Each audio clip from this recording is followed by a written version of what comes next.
Rise the lord. ప్రతిరోజు అనుదిన వాక్యం ద్వారా మీరెంతగానో బలపడుతున్నారని నేను ఆశిస్తున్నాను. అలాగే మీరు కనుక మన యూట్యూబ్ ఛానల్ని క్రొత్తగా వీక్షిస్తున్నట్లయితే మన యూట్యూబ్ ఛానల్ని సబ్స్క్రైబ్ చేయండి, ఇతరులకు షేర్ చేయండి.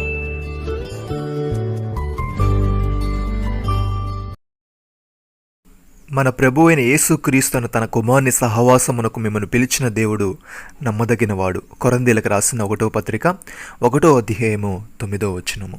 ప్రియమైన సహోదరి సహోదరులారా, మనుషులు తమ కంటే గొప్పవాని తోడని ప్రమాణము చేతురు. వారి ప్రతి వివాదంలోనూ వివాదాంశమును పరిష్కారము చేయనది ప్రమాణమే. ఈ విధముగా దేవుడు తన సంకల్పము నిశ్చలమైనదని, ఆ వాగ్దానమునకు వారసులైన వారికి మరీ నిశ్చయముగా కనబరచవలనని ఉద్దేశించిన వాడై తాను అబద్ధం ఆడజాలని నిశ్చలమైన 2 సంగతులను బట్టి మన ఎదుట ఉంచబడిన నిరీక్షణను చేపట్టుటకు శరణాగతులమైన మనకు బలమైన ధైర్యం కలుగునట్లు ప్రమాణము చేసి వాగ్దానమును దృఢపరిచెను. ఈ నిరీక్షణ నిశ్చలమును స్థిరమనే మన ఆత్మకు లంగరు వలె ఉండి తెర లోపల ప్రవేశించుచున్నది. సహోదరి సహోదరులారా, మిమ్మల్ని పిలిచిన పిలుపును చూడుడి. మీలో లోకరీతిని జ్ఞానులైనను గనులైనను గొప్ప వంశపు వారైనను అనేకులు పిలువబడలేదు. కానీ ఏ శరీరియు దేవునిదుట అతిశయింపకుండానట్లు జ్ఞానులను సిగ్గుపరచుటకు లోకంలో వెర్రివారిని దేవుడు ఏర్పరచుకుని ఉన్నాడు.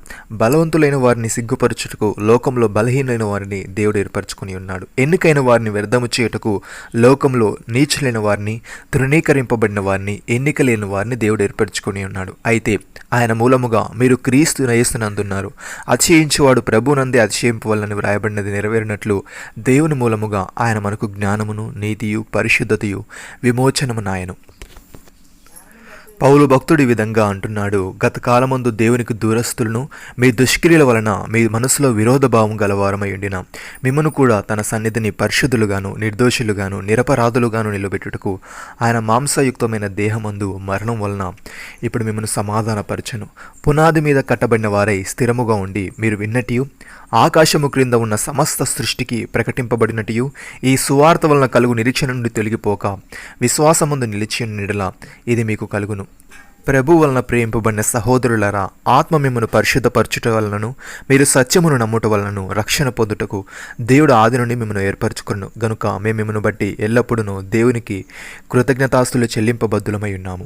మీరిలాగున రక్షింపబడి మన ప్రభు అయిన యేసుక్రీస్తు యొక్క మహిమను పొందవలనని ఆయన మా సువార్త వలన మిమ్మను పిలిచెను. కాబట్టి సహోదరులారా, నిలకడగా ఉండి మా నోటి మాట వలనైనను మా పత్రికా వలనైనను మీకు బోధింపబడిన విధులను చేపట్టుడి. మన ప్రభు అయిన యేసుక్రీస్తును మనల్ని ప్రేమించి కృపచేత నిత్యమైన ఆదరణయు శుభ నిరీక్షణయు అనుగ్రహించిన మన తండ్రి అయిన దేవుడును మీ హృదయములను ఆదరించి ప్రతి సత్కార్యమందును ప్రతి సద్వాక్యమందును మిమ్మల్ని స్థిరపరచునుగాక. నమ్మిన వారు నాతో కలిసి ప్రార్థనలో ఏకీభవించండి. మమ్మల్ని మికిలిగా ప్రేమిస్తున్న మా ప్రియ పరలోకపు తండ్రి, మీరు మాకు ఇచ్చిన ఈ వాగ్దానాన్ని బట్టి మీకు స్తోత్రములు. దేవా, నీవు మమ్మల్ని సహవాసమునకు పిలిచావు గనుక మేము నీతో సన్నిహితముగా ఉంటూ నేను ప్రేమిస్తూ నీ మార్గంలో నడిచేవారముగా ఉండుటకు సహాయం దయచేయమని, గత కాలమందు నీకు దూరస్థులము మా దుష్కిల వలన మా మనసులో విరోధభావం గల వారమై ఉండిన మమ్మల్ని కూడా నీ సన్నిధిని పరిశుద్ధులుగాను, నిర్దోషులుగాను, నిరపరాధులుగాను నిలబెట్టుటకు మాంసయుక్తమైన దేహమందు మరణం వలన ఇప్పుడు మమ్మల్ని సమాధానపరిచావు గనుక మేము పునాది మీద కట్టబడిన వారమై స్థిరముగా ఉండి మేము విన్నటియు, ఆకాశము క్రింద ఉన్న సమస్త సృష్టికి ప్రకటింపబడినట్టు ఈ సువార్త వలన కలుగు నిరీక్షణ నుండి తొలగిపోక విశ్వాసమందు నిలిచి ఉండుటకు కృపచూపమని, ప్రతి సత్కార్యమందును ప్రతి సద్వాక్యమందును మీరే మమ్మల్ని స్థిరపరిచి బలపరచమని ప్రభు అయిన యేసుక్రీస్తు నామములో ప్రార్థిస్తున్నాము తండ్రి. ఆమేన్.